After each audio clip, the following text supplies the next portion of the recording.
Spoiler review for Spider-Man Brand New Day is going to be kind of in two parts. This one is after my first viewing, which was yesterday. Things that I saw and noticed right away coming out of the theater.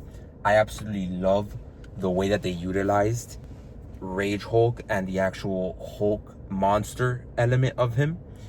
And it seemed like what brought him back was the fact that Banner or Hulk himself remembered who Peter was or who Spider-Man was in that moment and realized I was able to let Banner come back, because that is something in the comics where Banner might have forgotten but Hulk didn't. They have that type of relationship where they understand each other, obviously being extremely smart, intelligent, but also having this other side to them, even if they are different versions. Similarly, what was explored in the film with Hulk being obviously Gamma and Spider-Man being mutated mRNAs transcribing into the arachnid DNA and stuff like that. Visually, I think this is one of the best he's looked in a while. Maybe even like Avengers, I think would be the next like best thing to compare it to. It looked really good. They made him look more monstrous. Connecting that over to Jean Grey, I think she was incredible in terms of like her actual powers, and it was exactly as what we had thought going into it, was that if that was truly going to be Jean Grey, they were going to use her as the thing for going forward, for people to be afraid of mutants, and for the DODC to blast like, we need to get rid of mutants, we need to create the Sentinels to keep these people in check, and using Spider-Man's tech that he created with the inhibitors to eventually use it to put a collar basically on the mutants and completely turn off the X gene that they have. I think that having Spider-Man be the one to do that, setting it up now in this film, that was a great way, and it reminded me a lot of early Marvel.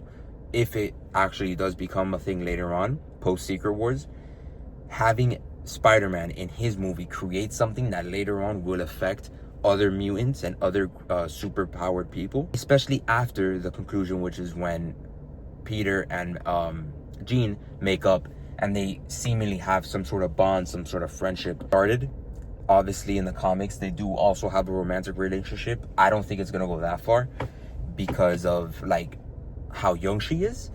I would like to see them have a romantic relationship because it would be something different and new that we haven't gotten. It could be an interesting way to like keep Spider-Man intertwined with the X-Men, help keep the MCU post-Secret Wars connected and intertwined without it feeling forced, because we already have the setup of a mutant connecting with Spider-Man on an actual like personal level. And Sadie Sink did a great job with her acting as well. I really like how they showed her powers, like the body, like the taking over, which we saw some of that in the trailer, but seeing it actually in action was pretty cool, and I think it paid off. It looked cool. I like the section in the DODC where we kind of get like the box and it shows like what it actually looks like. I think that was an interesting take, and I'm kind of going backwards through the film, but whatever. Throughout all of this, we have every interaction that there is between John Bernthal and Tom Holland. Absolutely fantastic.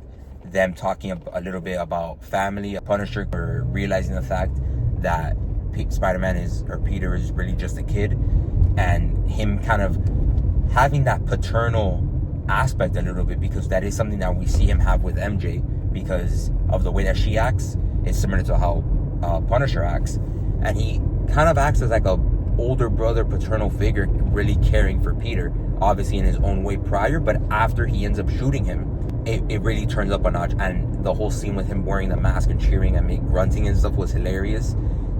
Every time they were on screen going back and forth, I was laughing. It was really well executed, and I hope that same dynamic continues, especially if we really get that with Daredevil. I would love that. The same level of care that got put with John Bernthal's Punisher and Tom's Spider-Man, I want that same level of sauce with Spider-Man, Tom Holland, and Charlie Cox's Daredevil. That could be incredible. Like genuinely something insane to look at.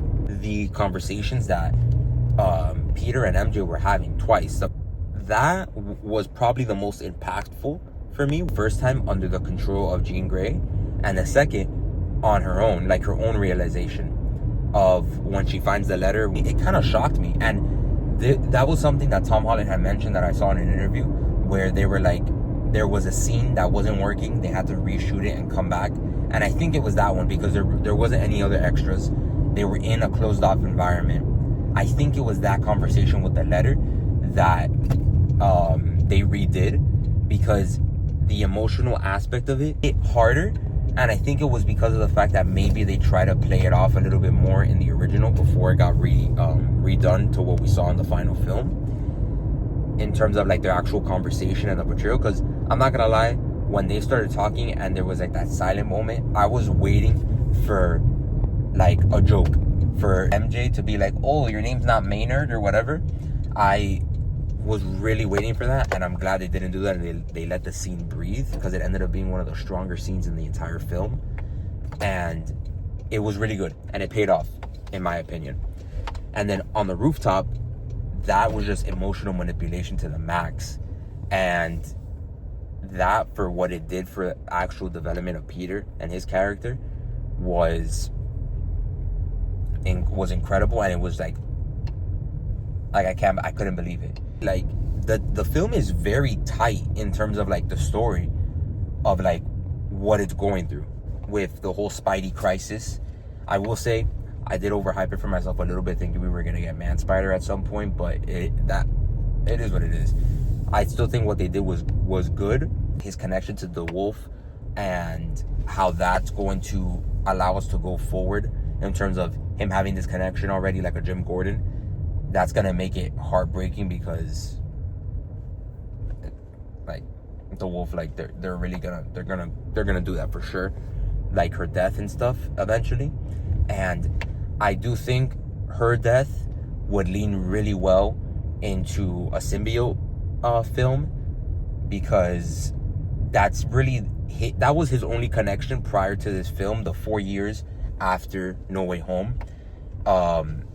His real only human connection was the Wolf, and seemingly of Yelena in certain aspects, but the only one he was really calling and speaking to was the Wolf. And that would make for an interesting symbiote storyline, while also not treading over the same things that we got here with him being more aggressive because of the arachnid DNA. It'll allow it to like be fresher, if that makes any sense. Speaking of Yelena, let's just go ahead and talk about that her scenes. I will say, out of everything that was in the film, if I had to pick something or say something was like not needed, it would probably be that. But it wasn't wasted either. We got more Yelena, more Florence Pugh, which I'll never say no to that. We got Spider-Man shirtless in the sauna, which Tom Holland, good lord. And that development is cool. I like how prior to the end of the film, and even after it, like towards the end, we get Spider-Man having his own people, like Spider-Man with Yelena, and then we have Spider-Man with the Wolf, but it's really Peter, if that makes any sense. And either way, it's still Peter being like the mask, and Spider-Man is who he is, which was the whole identity spider crisis of the whole film. And what I really like is that this Spider-Man movie is not the Brand New Day. It ends with the Brand New Day starting when after he leaves the hospital and he's sitting on the construction site and he sits up and the sun is rising. That's the start of the Brand New Day. This was all like the spilling over of 4 years of loneliness and depression and just being Spider-Man, ignoring Peter Parker. And now towards the end, when we get the moment with the hand in the prison, when Jean Grey is at her most powerful and she asks him, who are you? Who do you want to be? You can't be both. Are you going to be Spider-Man, or are you going to be Peter Parker? And he takes up the inhibitor, his eyes go black, and he goes, I'm both. Oh my, that is Spider-Man, man. That is Spider-Man. That is Peter Parker. That is the character. Yes, he has his difficulties. Yes, he goes through his trials and tribulations of not wanting to be one or the other. One is taking over his life. One is he's not giving enough love to the other. But at the end of the day, he is a hero that is both Peter Parker and Spider-Man. And that's his greatest strength. And that messaging really works for me. I beat this to death already at this point, but the action and the visuals, every single web combo when he was fighting Scorpion and he did the finishing move, the double web behind and hit with the legs. When he did the in midair combo where he webbed to the side and kneed him in the air. When he did the perfect dodge over the bullets when he was going into the DODC to get Jean Grey out of there. The swinging scenes when he gets the organic webbing, the way that it just flows. I can't believe it. And the fact that I'm able to, maybe not cohesively, because this part is not cohesive, which it is what it is. The fact that I'm able to still visualize so much because of how impactful it was is a major W. And I gotta mention something about the Hulk fight. The slow-mo when Hulk is like about to start running, and Punisher looks and he goes, "Oh shit." And then the Hulk jumps at him. Peter jumps in midair, whips behind Hulk, whips Punisher, and then it's slow-mo, like going like this while the Hulk is moving this way and he's shooting at him. I can't wait to see this movie again tomorrow, bro.